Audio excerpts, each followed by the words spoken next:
네, 오늘은 요엘서에 대해서 함께 말씀을 나누고자 합니다.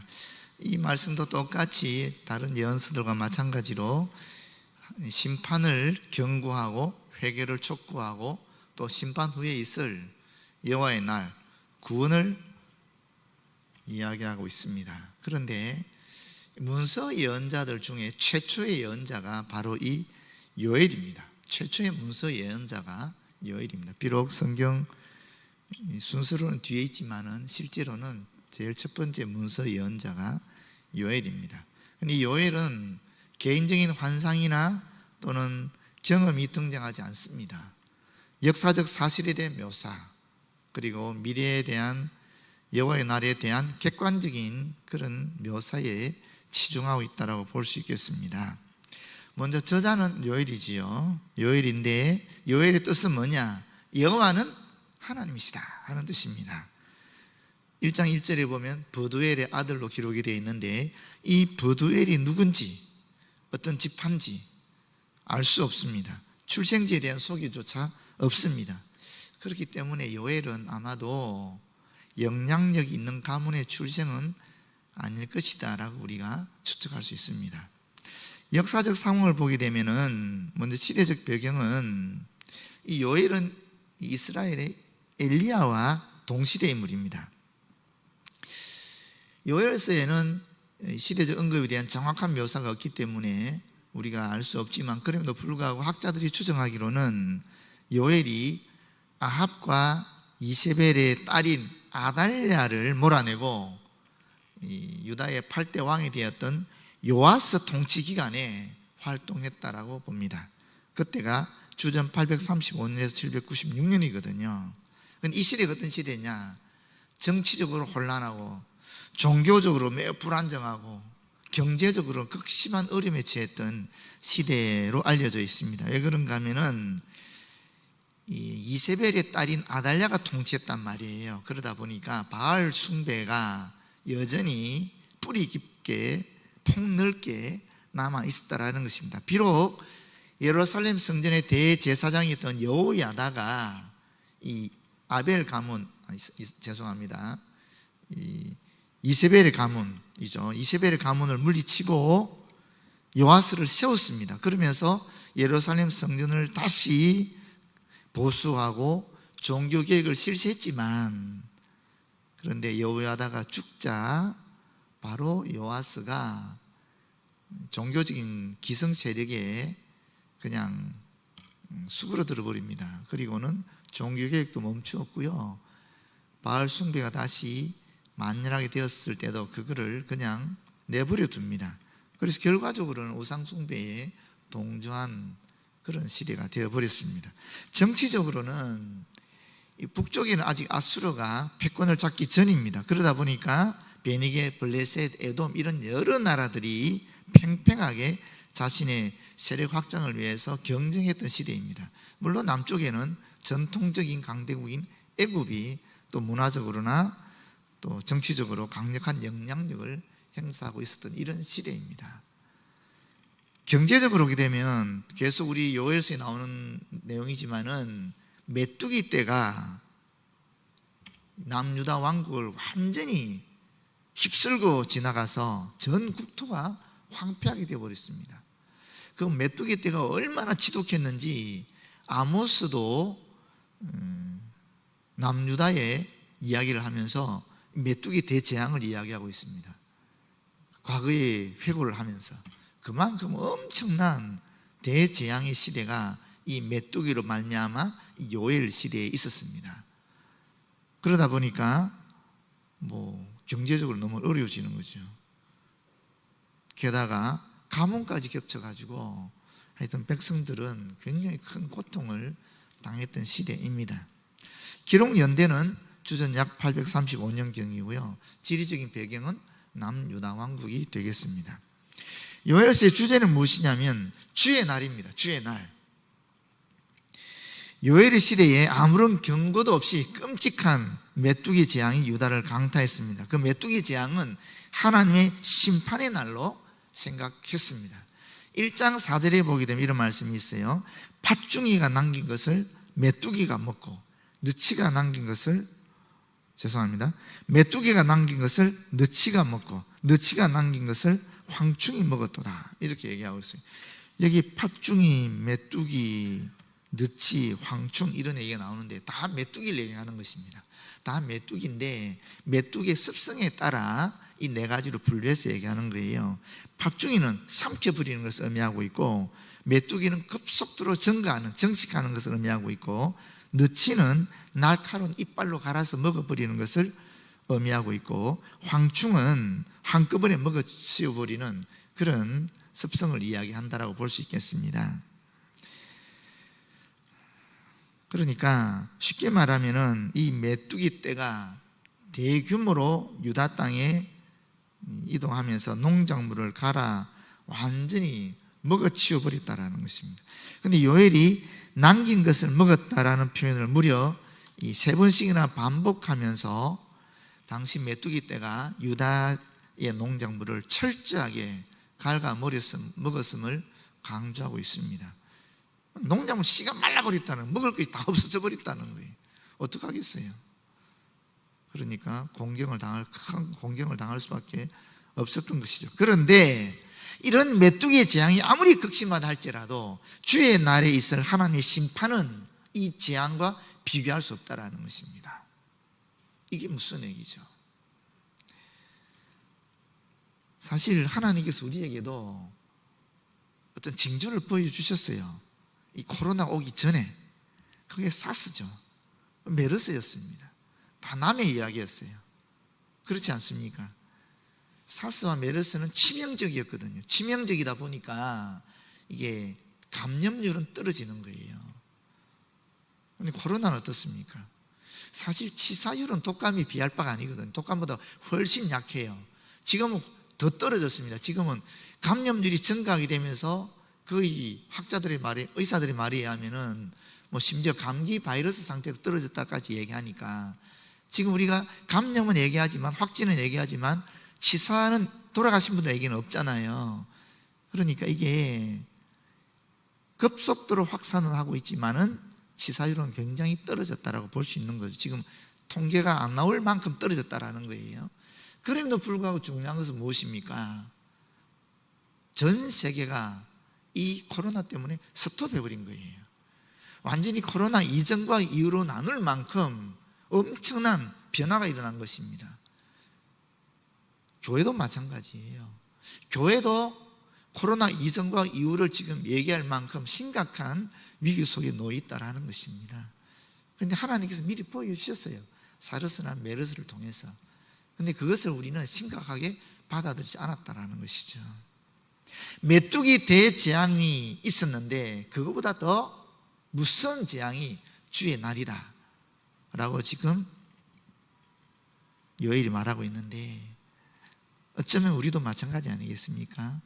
오늘 우리가 이 시대의 이 요엘서를 보면서 느끼는 것은 코로나보다 더 심각한 위기적 상황이 어쩌면 올 수 있다. 이제는 그런 가능성을 열어놔야 되는 것입니다. 그전에는 국지전이었습니다만 이제는 전 세계가 영향을 받는 그런 시대가 도래했다라는 거예요. 그래서 여호와의 날, 주의 날, 또 여호와의 진노의 날, 종말, 이런 얘기들이 이제는 우리에게 굉장히 밀접하게 느껴지게 되었다라는 것입니다. 그런데 주의 날에는 하나님께서 모든 대적들을 멸망시키실 것이지만 하나님께서 충성된 자들에게는 비교할 수 없는 놀라운 축복을 주실 것이다 하는 것이 요엘의 또 회복의 예언입니다. 여러분, 무슨 얘기입니까? 사실 교회가 코로나로 말미암아 큰 고통을 당하고 있지만은 어떻게 생각하면 이렇게 말씀한 분들이 많아요. 진짜 신앙인과 가짜 신앙인이 구별되고 있지 않느냐 하는 얘기가 많습니다. 그동안 교회가 몸집이 컸는데 이 커진 몸집을 털어내는 작업이, 하나님께서 하신 작업이 이 코로나가 아니냐 하는 것입니다. 진짜 우리가 주님 앞에서 신앙생활을 바르게 하고 있는가, 내 신앙이 정말 위기 속에서도 주님을 바라보는 신앙인가 하는 것을 확인하는 것이 바로 하나님 주신 코로나이다라는 것입니다. 그런데 하나님께 충성된 자들에게는 비교할 수 없는 놀라운 축복이 있을 것이다. 저는 이 말씀을 그대로 믿습니다. 수많은 교회들이 사실은 어려운 가운데 있지만 그럼에도 불구하고 기도를 멈추지 않고 찬양을 멈추지 않고 예배를 멈추지 않고 끝까지 견디는 그 교회는 하나님께서, 그 신앙인에게는 하나님께서 큰 복을 내리시리라고 저는 확실히 믿습니다. 마지막으로 주의 날이라는 주제를 처음으로 언급한 선지자는 사실은 오바다입니다. 오바다 1장 15절에 나오거든요. 그런데 이 주의 날이라는 주제를 발전시킨 선지자는 바로 요엘이라고 볼 수 있겠습니다. 네 번째, 그리스도의 예표입니다. 그리스도의 예표는 모든 민족을 심판하실 예수님에 대한 말씀을 하고 있습니다. 요엘은 그리스도께서 모든 민족을 여호사밧 골짜기에서 심판하실 분으로 소개하고 있습니다. 3장 2절에 보게 되면 내가 만국을 모아 데리고 여호사밧 골짜기에 내려가서 내 백성 곧 내 기업인 이스라엘을 위하여 거기에서 그들을 심문하리니 이는 그들이 이스라엘을 나라들 가운데 흩어버리고 나의 땅을 나누었음이며, 이렇게 말씀하고 있습니다. 여기서 여호사밧이라는 단어는 들어보셨죠? 그죠? 유대의 4대 왕 이름이 여호사밧입니다. 그런데 그 사람을 얘기하는 것이 아니라 여긴 지명을 얘기하는 거예요. 어디냐? 이 지명도 사실 의미가 있는데 이 여호사밧이라는 단어 자체가 여호와 플러스 사밧, 이것은 심판이라는 뜻입니다. 여호와께서 심판하신다는 그런 지명의 이름인데 아마도 여기는 이스라엘 골짜기가 아닐까라고 추측하고 있습니다. 이스라엘 골짜기는 잘 모르시겠죠? 머깃도 근처라고 보시면 됩니다. 머깃도가 히브리 말이고요, 이걸 헬라어로 하면 뭐예요? 아마겟돈입니다. 계시록 16장 16절에 아마겟돈 전쟁이 일어나는 그곳이다라고 볼 수 있는 거지요. 3장 15절에 똑같은 말씀이 있어요. 민족들은 일어나서 여호사밧 골짜기로 올라올지어다. 내가 거기에 앉아서 사면의 민족들을 다 심판하리로다. 예수께서 앞으로 심판주로 서실 것이다 하는 예표를 보여주고 있는 것입니다. 자, 핵심 구절입니다. 핵심 구절은 오늘 본문 말씀인데요, 한 절 한 절씩 살펴보도록 하겠습니다. 내가 전에 너에게 보낸 큰 군대 곧 메뚜기와 느치와 황충과 팥중이가 먹은 횟수대로 너에게 갚아주리니. 하나님께서 이 메뚜기 떼를 보내셨다라고 얘기하고 있는 것입니다. 하나님께서 코로나를 우리에게 보내셨다라고 얘기하고 있는 것입니다. 무엇 때문에? 하나님의 심판의 도구로. 그런데 이제 하나님께서 회복을 얘기하시는 겁니다. 팥중이가 먹은 횟수대로 너에게 갚아주리니. 이 갚아준다는 말은 부족함이 조금도 없으면서 온전한 상태가 되게 하는 것을 말하는 겁니다. 완전한 회복이죠. 이런 것만큼 보상해 준다는 것입니다. 고통을 당한 기간만큼 그들의 삶을 회복시켜 주겠다라고 약속하고 있는 것입니다. 코로나 상황으로 말미암아 교회들이 큰 고통을 당하고 있고, 우리 교회도 지금 많은 분들이 예배당에 참여하지 못하고 가정에 예배드리고 심지어 흩어져 버렸지만은, 그러나 저는 이 말씀을 읽을 때 굉장히 큰 위로를 받았어요. 하나님께서 우리를 회복시켜 주실 것이다.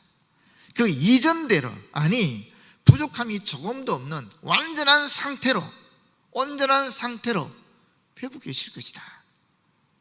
이것이 이스라엘 백성을 향한 하나님의 말씀이 아니라 오늘 저에게 향한, 우리 교회를 향한 하나님의 말씀으로 저는 들려왔습니다. 그래서 다시 소망을 가지게 되었습니다. 더군다나 우리 교회, 저는 우리 교회 참 자랑스럽습니다. 코로나 상황에서도 성도들이 교회를 개척하고 있지 않습니까? 여러분, 그게 참 쉬운 일일까요?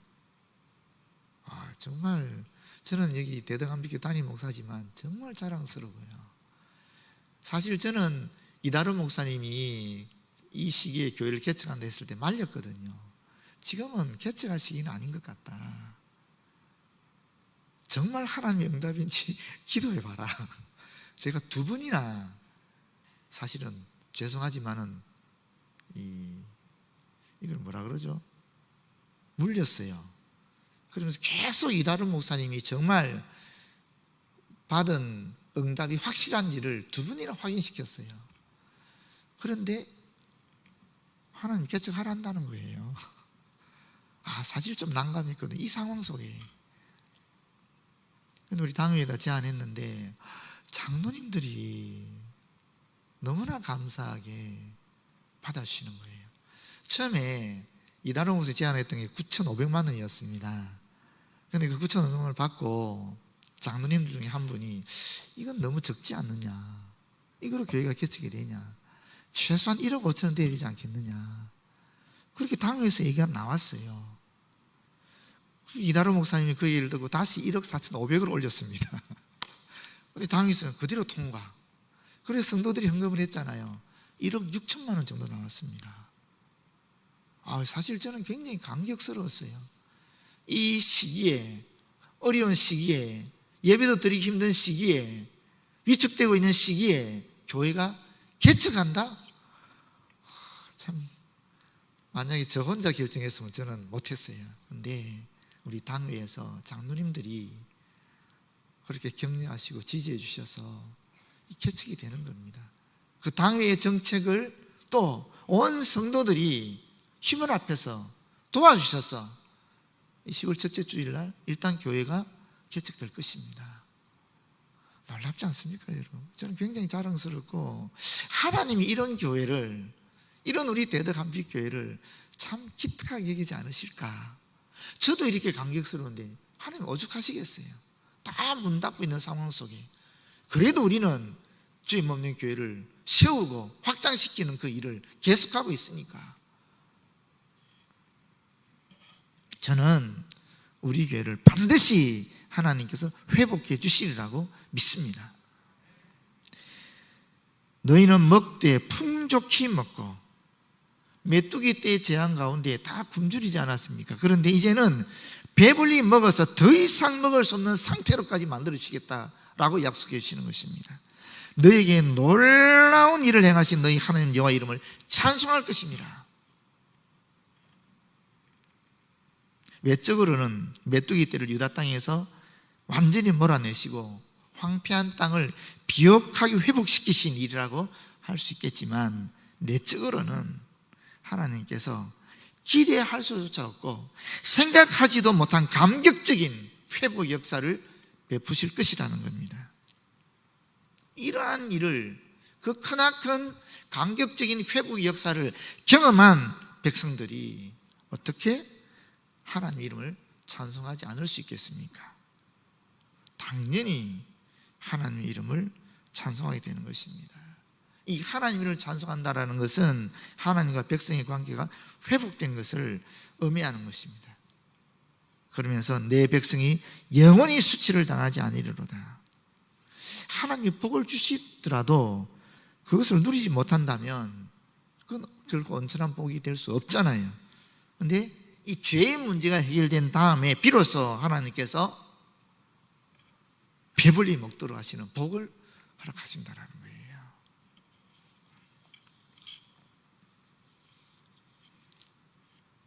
이 말씀 그대로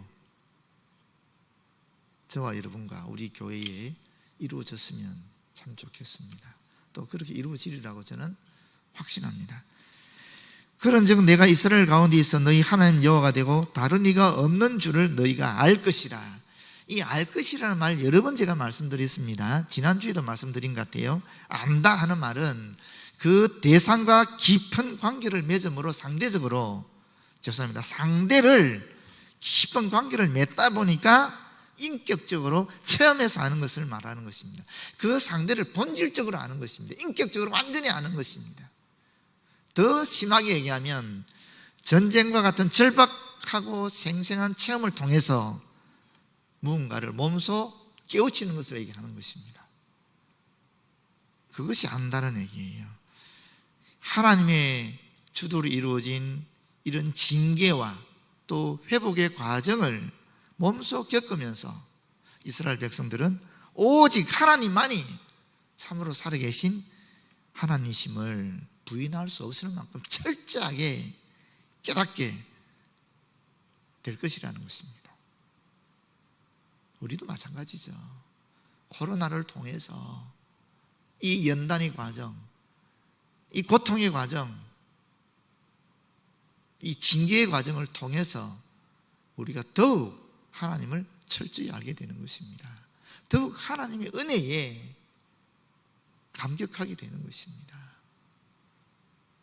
지금 여기 예배 드릴 수 있다는 게 얼마나 감사한지, 몇 사람이 모여서 말씀을 나눈다는 것이 얼마나 감사한지, 얼굴을 맞대고 기도한다는 것이 얼마나 감사한지 우리가 철저하게 알게 되지 않았습니까?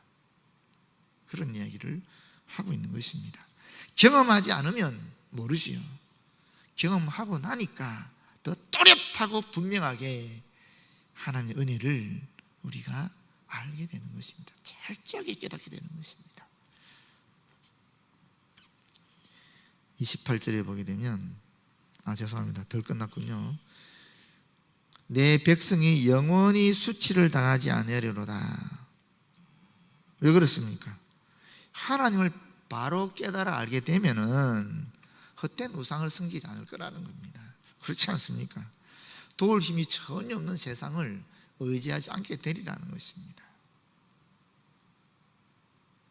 하나님을 철저하게 알게 되면 하나님만 의지하게 되는 거죠. 다른 것에 눈 돌리지 않게 되는 것입니다. 이 28절부터 나오는 내용은 사실은 오순절 성령 강림 직후에 베드로가 이 성령 강림의 예언 성취를 입증하기 위해서 인용한 구절입니다. 너무나 유명한 구절이죠. 사도행전 2장 16절에 21절에 보게 되면 이 내용이 그대로 나오거든요.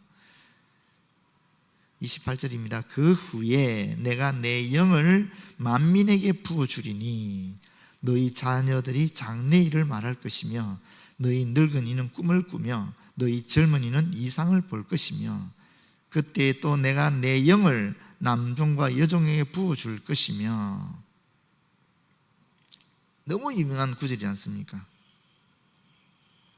근데 이것도 자세히 보시게 되면 요엘은 하나님께서 이스라엘 땅을 회복시키시고 이스라엘 백성의 삶을 풍성하게 하신 이후에 성령을 내려주실 것이라고 기대했던 것 같아요.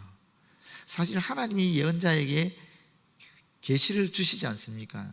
그 계시를 예언자들이 또렷하게 아는 경우도 있지만 사실은 모를 때도 있어요. 또 하나님의 계시라는 것이 그 시대에 이루어지는 것도 있지만은 그 계시가 굉장히 다양한 시대에 계속적으로 이루어져 나가는 것도 또한 볼 수 있어요.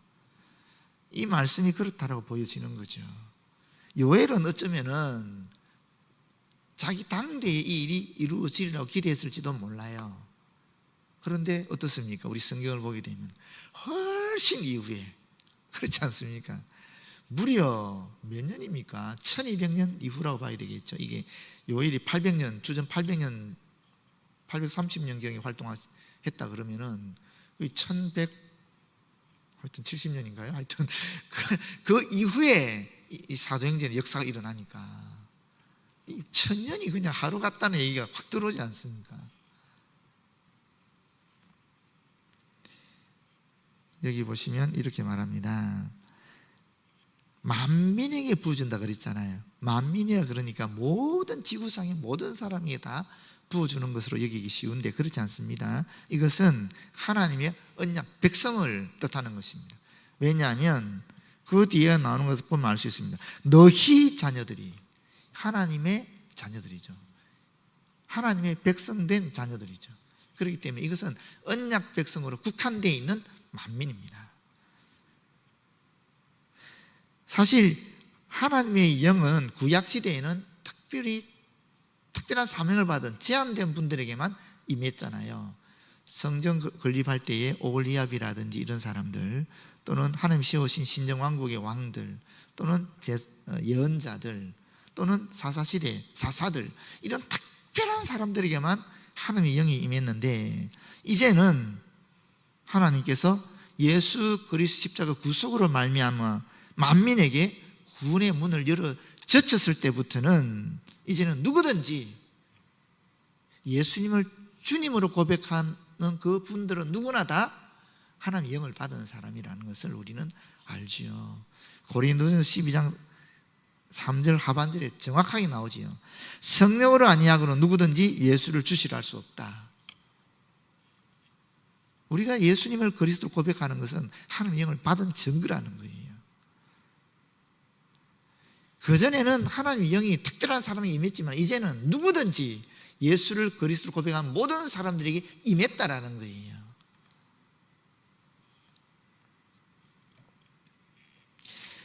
여기 보시게 되면 너희 자녀들이 장래일을 말한다라고 얘기하고 있는데, 이 장래일을 말한다라는 단어가 예언자라는 단어가 파생된 그 단어랑 같습니다. 나비라는 말이죠, 그죠? 그 같아요. 이 단어의 뜻은 미래일을 말한다라는 뜻도 있지만은 동시에 가지고 있는 뜻이 하나님의 대변자로서 하나님의 말씀을 선포한다는 뜻이 있습니다. 그런데 여러분, 오순절 성령 강림 사건 있고 난 다음에 제자들이 어떻게 했습니까? 장래일을 말했습니까? 사실은 했어요. 그 장래일을 구체적으로 어떻게 했습니까? 예수 그리스도께서 우리의 구세주다, 죽은 자 가운데서 살아나신 우리의 메시아다, 하나님의 아들이다, 주님이시다 하는 것을 선포함으로 성령 받은 증거를 나타낸 거예요.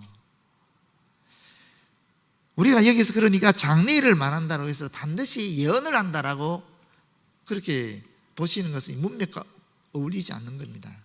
사실 이건 복음을 선포한다는 말입니다. 복음을 선포하면 어떻게 됩니까? 예수 믿는 사람은 영원한 생명을 얻고 예수 믿지 않는 사람은 영원한 죽음에 이르게 되니까 이게 예언의 행위가 되는 것입니다.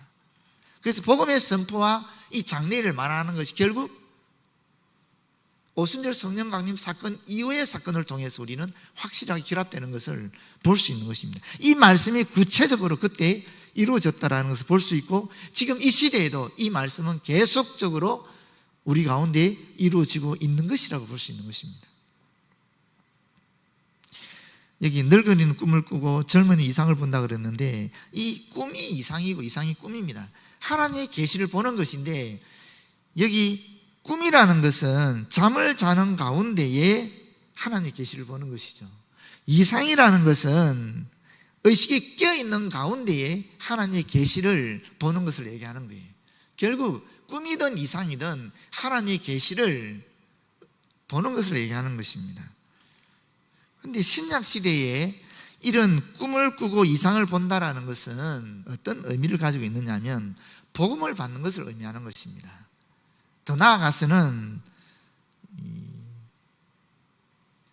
인류의 구속에 대한, 구원에 대한 하나님의 열망을 본다 하는 것을 나타내고 있는 것입니다. 그 대표적인 것이 바울입니다. 바울이 마게도니아인의 환상을 보잖아요. 그 환상을 본 결과는 무엇입니까? 자신의 복음의 전파 진로를 바꾸는 것이었거든요. 전도하는 진로를 바꾸는 것이었어요. 그래서 이 꿈을 꾸고 이상을 꾼다는 개념은 신약시대에 보게 되면 이와 같이 복음 전파라는 의미로 보시는 것이 바람직합니다.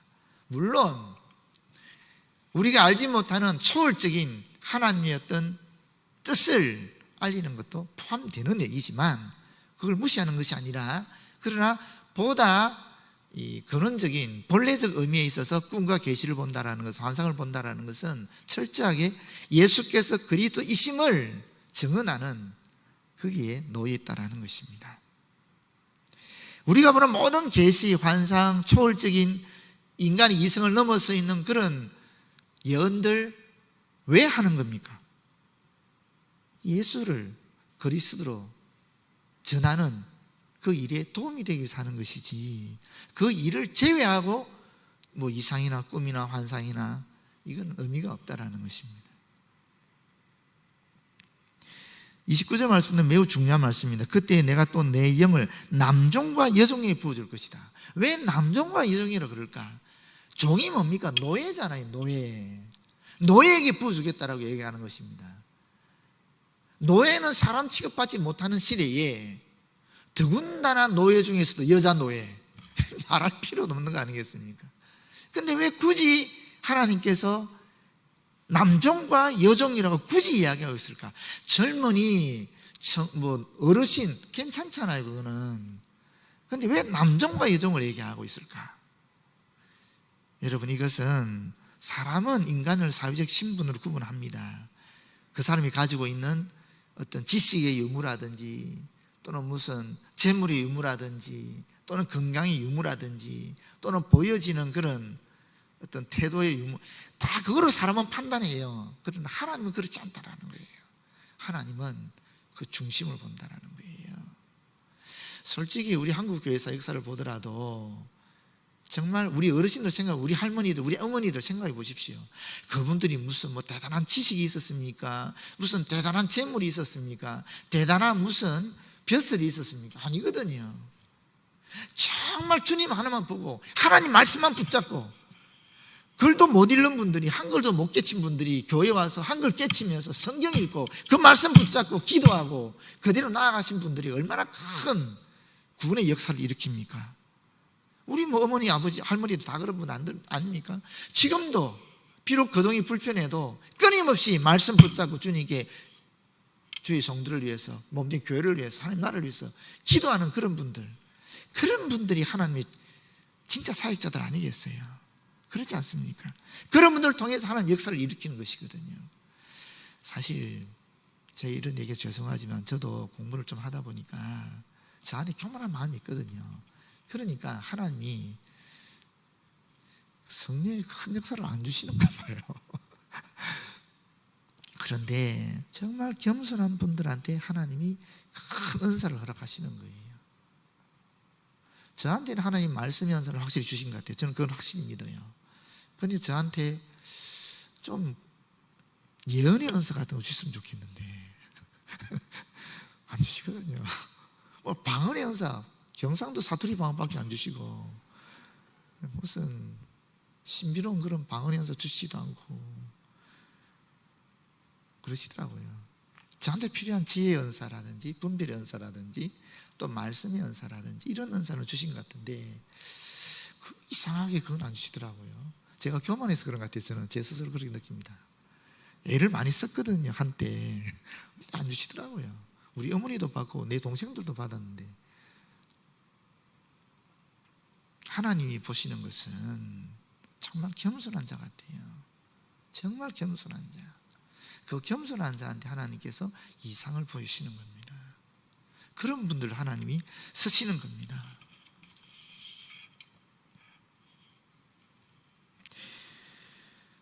30절부터는 이거는 정말 종말이 일어난 일을 이야기하고 있는 것입니다. 심판을 얘기하는 것입니다. 내가 이적을 하늘과 땅에 베풀리니 곧 피와 불과 연기 기둥이라. 여기서 말하는 피, 불, 연기 기둥은 하나님의 임재와 하나님의 심판을 동시에 상징하고 있는 것입니다. 아시다시피 이 피는 예수 그리스도의 희생의 피를 의미하는 것이죠. 예수님의 피가 사실 심판입니다. 구원이기도 하고 믿는 자에게는 구원이지만 믿지 않는 자들에게는 심판이 되거든요. 이게 불은 하나님 임재의 상징이 분명하죠. 호렙산 떨기나무에서 나타나시지 않았습니까? 또 십계명 주실 때도 시내산에서 하나님께서 불 가운데 임재하시거든요. 그런 상징들이죠. 연기 기둥이라는 것은 소돔과 고모라 성을 심판하실 때에 연기가 옹기감에 연기가 짙었습니다. 하나님께서 시내산에서 강림하실 때도 연기가 옹기감 연기같이 떠올랐다고 얘기하고 있습니다.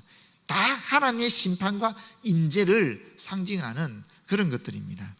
그런데 여호와의 크고 두려운 날이 이르기 전에 사실 이 여호와의 크고 두려운 날, 종말이 언제냐라고 얘기한다면 신학적으로는 예수님이 승천하신 다음부터 재림하기 전까지가 사실은 심판의 날이에요. 신학적으로는 이게 말세예요. 그럼에도 불구하고 말세지 말이라는 우리 얘기를 하거든요. 말세지 말, 심판받기 전, 예수님이 재림하시기 전 직전을 얘기하는 거죠. 그런 얘기를 할 때는 이제 이런 말을 쓰는 겁니다. 그런데 그때는 어떻게 되느냐? 이 예표가 있는데 해가 어두워지고 달이 핏빛같이 변하려니와, 이 해가 어두워지고 달이 핏빛같이 변한다, 이게 도대체 뭘까? 알 수 없어요. 알 수 없지만은 묘하게 이런 종말이 일어날, 예수님의 재림 전에 일어날 이 사건이 여러 군데 적혀 있습니다. 이사야에도 보게 되면은 이사야 13장 9절에 13절에도 하늘의 별들이 빛을 내지 않고 해가 떠도 하늘이 어둡고 달도 빛을 상실하고 하늘이 진동하고 땅이 흔들릴 것이다, 이렇게 그날을 예언하고 있고요. 징표로 또 계시록 6장 12절에도 하늘의 해가 검은 털로 짠 상복같이 검어지고 달은 온통 피같이 되고, 이렇게 얘기하고 있어요. 베드로후서 3장 10절에도 하늘이 큰 소리로 떠나가고 물질이 뜨거운 불에 풀어지고 땅과 그 중에 있는 모든 일이 드러나리라. 이게 예수님의 재림 직전에 일어나는 사건이라는 것인데 아직은 우리가 모르죠. 이런 일 안 일어났으니까. 그런데 예수님 재림 직전에는 이런 일들이 일어날 것이다라고 구약부터 신약까지 계속적으로 예언되고 있다라는 것입니다. 문자 그대로 일어날 수 있다라는 것이죠.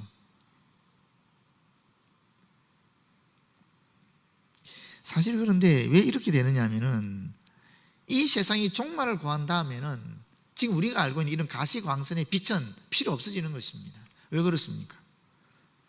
하늘나라를 설명한 걸 보게 되면은 주의 보좌에서 빛이 나오는데 그 빛은 세상의 빛이 아니거든요. 주의 영광의 빛이거든요. 그 영광의 빛이 있으면 이 세상의 가시광선 필요 없는 거예요. 그런 빛으로, 하나님의 빛으로 가득할 거니까. 그래서 빛이 사라진다라고 얘기하는 것입니다. 빛이 사라지는 거예요. 종말에는, 심판 직전에는. 그리고 하나님의 빛이 드러나는 겁니다. 32절, 누구든지 여호와 이름을 부르는 자는 구원을 얻으리니 이는 나 여호와의 말대로 시온산과 예루살렘에서 피할 자가 있을 것이며 남은 자 중에 나 여호와의 부름을 받을 자가 있을 것입니다. 하나님 이름을 부른다는 게 무슨 말이겠습니까? 그분의 인격과 성품을 본받고 그분의 뜻에 부합된 삶을 살아가는 것을 얘기하지 않겠습니까? 한마디로 얘기하면 예수 그리스도를 쫓는 삶입니다. 예수님을 그리스도를 인정하고 받아들이고 그분의 뜻대로 살아가는 삶을 얘기하는 것입니다. 왜 그러냐면 요한복음 17장 26절에 내가 아버지의 이름을 그들에게 알게 하였고 또 알게 하리니 라고 분명히 얘기하고 있어요. 이는 나를 사랑하신 사랑이 그들 안에 있고 나도 그들 안에 있게 하려 함이니라. 예수님께서 분명히 얘기하고 있는 거예요. 여호와 이름을, 하나님 이름을 내가 알게 하기 위해서 왔다라는 거죠. 그래서 우리는 예수 그리스도를 받아들이고 예수 그리스도를 쫓아 살면 하나님의 이름을 부르는 자가 되는 것이고, 그 하나님의 이름을 부르는 자가 누군가? 여호와의 부름을 받은 자라는 것입니다. 그 여호와의 부름을 받은 자가 곧 남은 자들이죠. 구원 얻을 자들이죠. 구원이라는 것이 결국 개인의 행동이나 또는 공로, 내가 선한 일을 많이 한 것에 따라서 결정되는 것이 아니다라는 것도 여호와의 부름을 받은 자라는 그 말 속에서 우리는 발견하게 됩니다. 전적으로 하나님의 주권적인 결정에 따라서 은혜로 우리에게 주어진다라는 것입니다. 성경은 끊임없이 심판과 회복을 얘기합니다. 우리 인생살이는 사실은 늘 이런 고통이 있습니다. 고난이 있습니다. 어떻게 생각하면 하나님의 진노, 징계가 있습니다. 그럼에도 불구하고 우리가 예수 그리스도를 끝까지 붙잡고 있으면 우리는 남은 자로서 구원을 완성시켜 나갈 수 있다는 것입니다. 그 이야기를 계속적으로 하고 있는 것입니다. 모쪼록 끝까지 남은 자로서 주님의 이름을 부르는 저와 여러분 되었으면 좋겠습니다. 기도하겠습니다. 하나님 감사합니다. 주신 말씀 그대로 전했사오니 은혜 받은 대로, 결단한 대로 이 땅에서 주의 이름을 부리며 끝까지 남은 자로 살아갈 수 있도록 도와주시옵소서. 예수님 이름으로 기도드립니다. 아멘.